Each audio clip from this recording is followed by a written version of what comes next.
Samantala mga kapatid, kinumpirma na mismo ni Energy Secretary Sharon Garin na magsiset na sila ng minimum at maximum price limit sa pagtaas ng presyo ng produktong petrolyo. Para pag-usapan po yan at mga rekomendasyon ng Kamara, makakausap natin si Representative Miro Kimbo, ang chair ng House Mega Panel Committee or LEAD Committee. Magandang gabi po sa inyo, Kong. Ay, magandang gabi.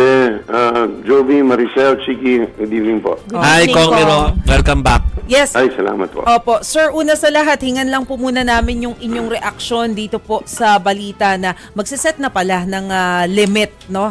Minimum at maximum price limit ang DOE dito po sa petrolyo because of energy emergency. Your comments, sir?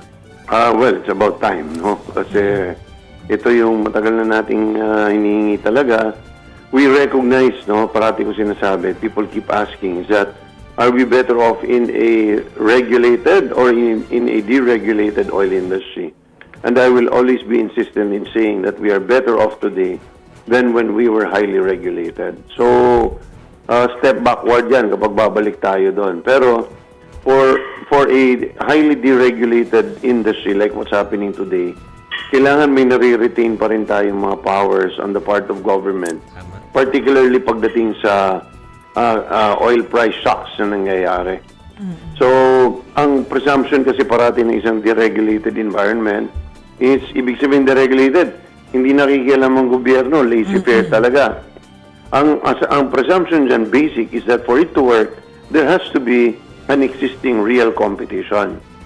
So, nagagawa lang natin yan kapag mayroong data or may access ang gobyerno sa lahat ng data ng ating mga oil companies, which right now, hirap na hirap sila makakuha. So, yan ang isa sa mga tasks natin sa Congress in terms of pricing to prevent yung excessive profiteering is bibigyan talaga natin yung powers ng gobyerno para ma-access nila ang lahat ng data pagdating sa purchases ng oil companies. Pero sir, ito pong pagsiset ng DOE ng minimum and maximum price limit sa petrolyo, ito po ay habang meron pa tayong energy emergency. Pero once na mawala ito, na ilang beses na rin naman po nating na-experience na paulit-ulit, tataas, babalik sa normal, tas tataas ulit, you think, sir, about time na muling ipag-aralan yung oil deregulation law? Well, no, pag-aaralan talaga natin oil deregulation law in terms of the ability of ng government to be able to determine how they price their products. Right now, may mga mekanismo ang DOE na imbis na nakakatulong, nakaka-promote pa ng collusion ng ating mga oil companies. Ano yun? So, meron silang every Tuesday na period of adjustment na ginagawa nila every Tuesday by 10 in the morning. Pinagsasubmit nila lahat ng oil companies based on a fixed formula na ito ang kanilang mga magiging presyo lang based on a 2-week average, last week average. Ganyan pong nangyayari. Na tingin namin ay counterproductive because parang paano magko-compete kung ikaw mismo nagsasabi kung magkano magiging presyo nila. Diba? So, nagsasabay-sabay sila ng pagtaas ng kanilang presyo. Hindi nagkakaroon ng real competition. Eh, nung gamit ng deregulated environment, kung gobyerno mismo ang nagpre-prescribe ng kung kailan sila magdi-declare ng kanilang mga presyo. So, nagsusunuran lang sila. At wala talagang pagkalugi. So, kung titingnan ho ninyo, yung current formula that they are allowed to have is, it is the average of the they call it a delta, or kung saan nagtatagpo ang average price 2 weeks ago and then last week. Yan ang magiging presyo nila may di-declare for the following Tuesday. Okay. So sa akin, mali yun kasi sa LPG, monthly ang kanila. So sa LPG, ang nangyayari is, kung biglang bumaba ang presyo after nag-declare sila kung magkano sila for the month, ikinalulugi nila yun kasi sana pwede silang nag-profit doon. Or pag nagtataas, hindi rin sila makataas. Pero binabawi na lang nila yan over the next month. In short, may risk sharing, kumbaga may risk ang negosyante, hindi sa parating assured. With the current system, I don't want to complicate it, but with the current system, hindi talaga malulugi ang gas company. Lahat ng risks na sa atin, ang risk lang nila is the financing risk. Pero sigurado namang mabibenta eh. So, these are just some of the things. So ito, we will observe how the DOE will actually exercise itong pricing ceiling kasi it's actually never been done. Oo. So we want to take a look at how it will be practiced. Sir, yung sinasabi nyo na, oo nga, walang lugi yung mga oil companies every Tuesday. So ano yung dapat? I-pattern dun sa ginagawa ng LPG? Monthly na lang? Ano yung nakikita po ninyo na options? Well, the real solution is wag magmamandate ng price adjustment. Ibig sabihin, ginawa kasi yan kasi request din yan ng mga transport groups. Natatakot yung mga transport groups sa biglang sumisirit yung presyo ng gasolina. So pwede ba, sabi nila, pwede ba pang mag-adjust kayo once a week na lang? So maganda naman yung hangarin eh. Pero in reality, ang nangyari is, hindi na nagkakaroon ng competition because they now adjust all at the same time. At tinitingnan lang nila kung ano sila ng iba, gagayahin nila to the last centavo. Totoo yan ha. Tingnan niyo yung website ng DOE, pareho silang sinasabit ng presyo to the last centavo practically. Nagkakaiba-iba lang sa distansya kung mas malayo yung gas station, nasa Davao, nasa Samar, kung ano man, doon nagkakaroon ng konting diferensya. So, the best talaga is you let them fight it out. Maglaslasan sila ng kanilang presyo. So, let them cut their own throats. So that para makita natin kung ano yung tamang presyo. But at the same time, you need to be able to prevent yung collusion, yung pagsasabuatan. Right now, pag tinatanong ng DOE, paano mo ba na-price yan? Saan nanggaling ang presyo mo? Kasi may limit sila kung magkano pwede mong kitain eh. May limit eh. There has to be a limit. Yan lang ang kaya natin gawin. Pero hindi nila makompute yun appropriately dahil hindi mo naman nakikita yung buong formula. Parang katanungan ko lang dyan is, papaanong ang isang kumpanya na kayang mag-angkat ng pang 45, 50 days.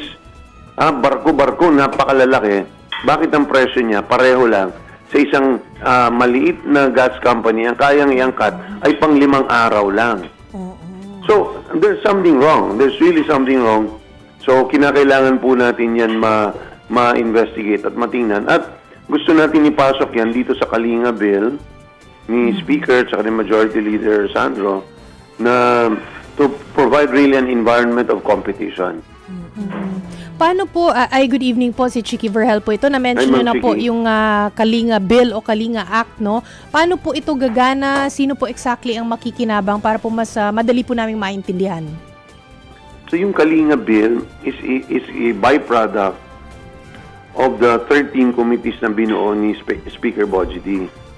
So dalawa lang ang objective para malinaw sa lahat, no? First objective is really to come up with emergency room.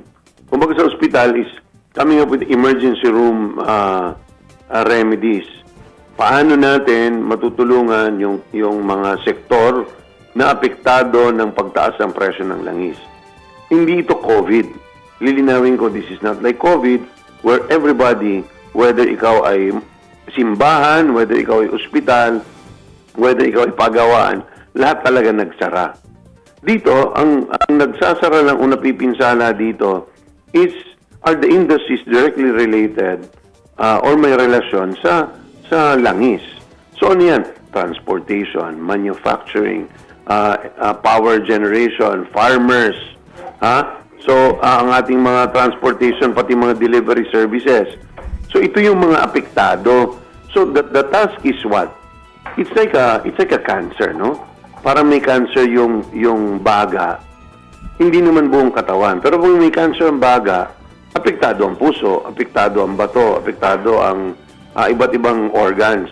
But we can only and we should address first where it is coming from. Otherwise, pag kinalat natin yung response, hindi magiging sufficient. So in short, we don't want the damage to spread beyond transportation as well as companies that are engaged entirely or directly in oil. So, yun yung unang ginagawa natin. So, kumbaga, kapag ikaw ay delivery services, kailangan tuloy-tuloy ka. Hindi na sila nagdi-deliver kasi masyadong mahal ang gasolina, hindi naman nagtataas ng taripa. Oo. So, ano pong klaseng tulong po ang directly maibibigay dun po sa mga sektor na directly affected nga po dito sa presyo ng langis?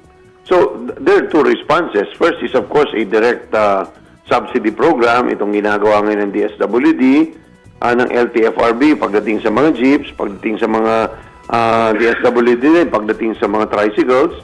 Yan ang direct response natin, no? Merong isa is yung with the cooperation of the private sector as well as policy remedies. Ano yon? So, halimbawa, ang LTO, ang LTFRB, pinakiusapan natin na wag munang maningil or wag munang mag-require ng rehistro over the next 3 months. So, malaking bagay yon para sa isang franchise owner na jeepney driver o jeepney operator ay kaya niya magpahinga muna ngayon kung mag-i-expire ang kanyang prangkisa sa July na siya or August na siya sisingilin na walang penalty. So, that's a policy decision. Hindi yan direct subsidy galing sa gobyerno. There's also a policy remedy coming from the private sector na pinupukpok natin ang mga TNVS at saka mga MC taxi para magbaba ng kanilang mga commissions. Nagre-range from 20 to 21%. So, pinakiusapan natin yung mga yan, nababaan nila para yung hindi naman yung driver lang ang napipinsala. Kasi right now, hindi nagtaas ang taripa eh. Ganun pa rin ang bayad mo eh. Kung ikaw ay sumasakay ng transportation service, pareho pa rin ang binabayaran mo. Ganun pa rin ang kinikita rin ng app owner. So the app owner or the platforms have agreed to reduce from as much as 5, even 6% just this morning. So malaking bagay yun, Chiki, Jovi, no? Kasi kitang-kita natin na at least mas lalaki yung kikitain ng rider. Ang nangyayari kasi ngayon is maraming rider hindi na lumalayag kasi halos wala na silang kinikita sa 8 hanggang 10 oras sa trabaho. So sinong apektado dyan? Apektado yung app owner, yung platform, apektado din yung end consumer. 'Di ba? Kasi wala silang ma-book na sasakyan or ma-book na delivery service. So those are the immediate dun sa Kalinga. Yung long term naman Yeah. is creating the incentives so that the economy will be less or more resilient against oil price hikes. Very, very specific. Pushing for 100% electric vehicles for government Yan nga yung vehicles. aking pahabol na tanong, Kong Miro. Alam ko na yun yung push na pang long-term na solution ninyo, yung EV. Well, yung una, tama ba ako, na at least sa government vehicles pa lang muna, yung push na yan? At ano yung naging pagtanggap nung pinush yan doon sa meeting ninyo? Maganda yung pagtanggap. Ang kwan dyan is at least magkaroon ng target over the next 8 years na mangyari ito. Because right now, wala pang 1% yan. Nakikita mo, pati yung mga LGUs should be given incentives kapag nag-e-vehicle sila. Alam mo, nakita ko lang recently, among all the LGUs, ang Valenzuela, halimbawa, kay Mayor Wes Gatchalian, lahat ng police cars nila, even before itong oil price shock, ginawa na nilang electric. So ngayon, nagbe-benefit sila dyan dahil hindi sila apektado, tuloy-tuloy ang kanilang MOE or kanilang budget for gas has not been diminished. Pangalawa dyan is may mga tricycle operations na meron ng mga electric tricycles. So pag tinitingnan ninyo ngayon yan ang mga tricycles ngayon na retained or maintained ang kinikita ng mga drivers kasi hindi rin sila affected. So, we see this on the ground, we just need to replicate it and we just need to impose it and give the necessary incentives para itong behavior na ito ay sundin ng LGUs, sundin ng private sector, sundin ng public sector transport where less than 1% ng ating mga jeeps at buses ay electric. Okay. Sorry, so pwede pahabol lang kung kanina follow-up, si Maricel po ulit ito. Yes, Yun Ma'am pong Maricel. tungkol dun sa computation natin. I wonder kung meron pong lumabas dun sa inyong pag-aaral sa LEAD, why is it so difficult for the Department of Energy na i-unbundle ito pong presyo ng petrolyo sa mga oil companies, yung unbundling ng pump prices? Alam mo kasi, Maricel, each time the Philippine Competition Commission, we should be working double time dito, no? As well as the DOE asks for an unbundling or for a specific enumeration of their costing. Walang 16 na items yan eh.